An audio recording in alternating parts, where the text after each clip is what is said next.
एक बार की बात है, पहाड़ों के बीच बसा एक छोटा सा गांव था। उस गांव के किनारे एक पुराना टूटा फूटा हवेली खाना था, जिसके बारे में लोग कहते थे कि वहां एक भूत रहता है।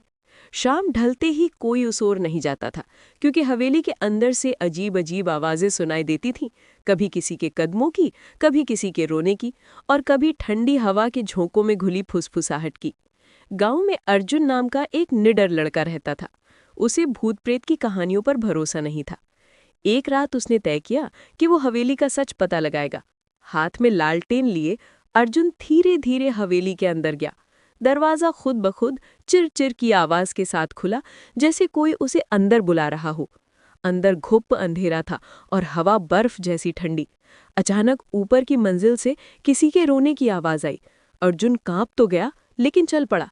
जैसे ही वो ऊपर पहुंचा, उसने देखा कि एक परछाई दीवार पर लहर रही है, लंबी नीली सी, जैसे हवा में तैर रही हो।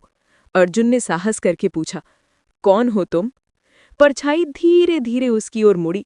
वो एक औरत की आत्मा थी, जिसकी आंखों में इतना दुख था कि किसी का भी दिल पिघल जाए। उसने कहा, मैं यहाँ फंसी हुई हूँ। मेरी मौत का राज कोई नहीं जानता। जब तक सच सामने नहीं आएगा, मेरी आत्मा को शांति नहीं मिलेगी।